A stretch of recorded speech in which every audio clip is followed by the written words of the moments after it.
নমস্কার বন্ধুরা, চৈতিস কিচেনে সবাইকে স্বাগত। আমি আজকে নিয়ে এসেছি মাশরুমের একটি রেসিপি। এই ধরনের মাশরুমগুলোকে বলা হয় পোয়াল ছাতু। এগুলি গ্রামাঞ্চলে খড়ের গাদায় হয়ে থাকে। এই বর্ষাকালে, বর্ষার সময় এগুলো পাওয়া যায়। তো এই ছাতুগুলোকে প্রথমে খুব ভালোভাবে বেছে কেটে নিতে হবে। আমি কেটে নিয়েছি আর এখন এগুলোকে আমি সেদ্ধ করে নেব। তো সেদ্ধ করার জন্য বসিয়ে দিয়েছি, এখন খুব ভালোভাবে সেদ্ধ করে নেব। জলটা টকবগিয়ে ফুটে উঠলে মাশরুমগুলোকে আমি নামিয়ে নেব। নামিয়ে খুব ভালোভাবে ধুয়ে নেব। তো আমি খুব ভালোভাবে ধুয়ে নিয়েছি। আর এখানে রান্নার জন্য নিয়ে নিয়েছি পেঁয়াজ, কাঁচা লঙ্কা, একটা টমেটো কেটে নিয়েছি কয়েক টুকরো আদা, তারপর নিয়েছি রসুন আর নিয়েছি একটা আলু। আমি আদা, টমেটো, কাঁচা লঙ্কা আর রসুনটা পেস্ট করে নেব মাশরুমটা ম্যারিনেট করার জন্য। তো পেস্টটা করা হয়ে গেছে। এখন আমি মাশরুমটা ম্যারিনেট করে কিছুক্ষণ রেখে দেব। আর এর মধ্যে দিয়ে দিচ্ছি 1 চামচ হলুদ গুঁড়ো আর দিয়ে দিচ্ছি জিরে ধনের গুঁড়ো। সমস্ত মশলা দিয়ে মাশরুমটা খুব ভালোভাবে মেখে কিছুক্ষণের জন্য আমি রেখে দেব।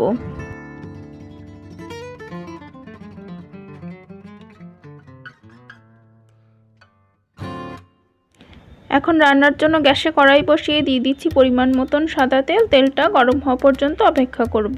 হয়ে গেছে। এখন আমি গোটা গরম মশলা ফোড়ন দিয়ে দিচ্ছি 2টো এলাচ, দারচিনি আর দিয়ে দিচ্ছি গোটা জিরে। এখন ফোড়নটা কয়েক সেকেন্ড একটু ভেজে নেব।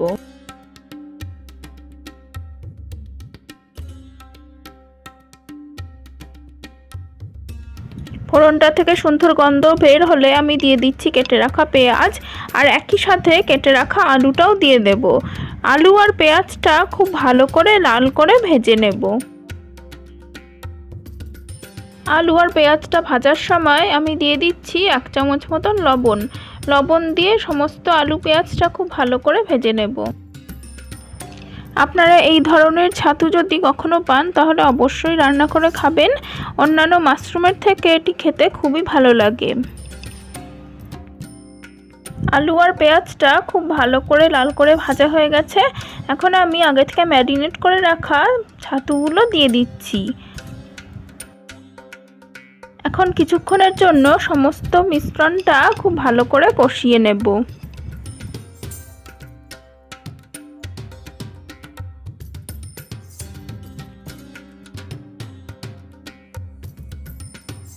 মাশরুমটা কষাতে কষাতে আমি দিয়ে দিলাম 1 চামচ লাল লঙ্কার গুঁড়ো আর দিয়ে দেব ভাজা মশলা। ভাজা মশলাটা আমি কিভাবে বানিয়েছি সেটা আমি ডেসক্রিপশন বক্সে দিয়ে দেব। এখন মাশরুমটা খুব ভালোভাবে কষিয়ে নেব। তবে যদিও সেদ্ধ করা, তবুও মাশরুম থেকে বেশ কিছুটা জল বেরোবে আর সেই জলেই মাশরুমটা ভালোভাবে কষানো হয়ে যাবে। আর এখন আমি দিয়ে দিচ্ছি আর একটু হলুদ দিয়ে মাশরুমটা খুব ভালোভাবে মিশিয়ে নেব। যারা মাছ, মাংস, ডিম খান না তাদের জন্য খুবই লোভনীয় রেসিপি একটি। আবার যারা মাছ, মাংস, ডিম খান তারাও এটি ট্রাই করতে পারেন, খুবই ভালো লাগবে খেতে।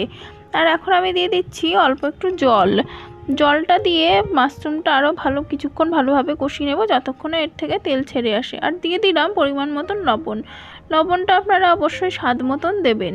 পরিমাণ মতন চিনি। আপনারা যারা রান্নায় চিনি পছন্দ করেন না তারা চিনিটা অ্যাভয়েড করবেন।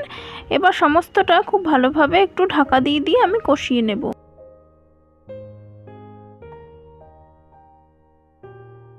মশলার সাথে মাশরুমটা কষিয়ে নেওয়ার পরে এখন আমি দিয়ে দিচ্ছি ফেটিয়ে রাখা টক দইটা সমস্ত মাশরুমের সাথে খুব ভালোভাবে মিশিয়ে নেব। তবে গ্যাসের আঁচটা এ সময় অল্প রাখতে হবে যাতে টক দইটা ফেটে না যায়। গ্যাসের আঁচটা অল্প রেখে সমস্ত টক দইটা ভালোভাবে মিশিয়ে নিতে হবে।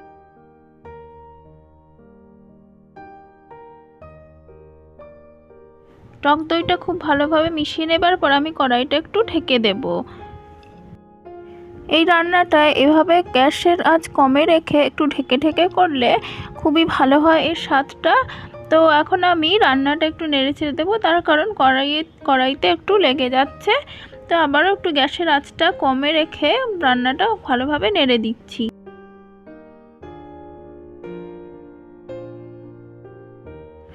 সমস্ত রান্নাটা আমার খুব ভালোভাবে কষানো হয়ে গেছে। এখন বেশ শুকনো হয়ে এসেছে। আর এখন আমি দিয়ে দিচ্ছি অল্প একটু জল। এই রান্নায় খুব বেশি জলের প্রয়োজন নেই, তার কারণ এই ধরনের ছাতু খুব বেশি ঝোল ঝোল ভালো লাগে না খেতে। প্রয়োজন মতন জল দিলেই হবে, একটু শুকনো শুকনো এটা ভালো লাগে খেতে। এখন আমি কড়াইটা গ্যাসের আঁচটা কমে রেখে ঢেকে দিচ্ছি। ঝোলটা বেশ ফুটে গেছে আর বেশ সুন্দর একটা মাখা মাখা ভাব এসে গেছে। লাল ছাতুর তরকারি আমার একদম রেডি হয়ে গেছে। আর এখন আমি দিয়ে দিচ্ছি অল্প একটু গরম মশলার গুঁড়ো। গরম মশলার গুঁড়োটা আমি খুব ভালোভাবে মিশিয়ে নিয়ে তারপরে তরকারিটা নামিয়ে নেব। তরকারিটা আমি নামিয়ে নিচ্ছি।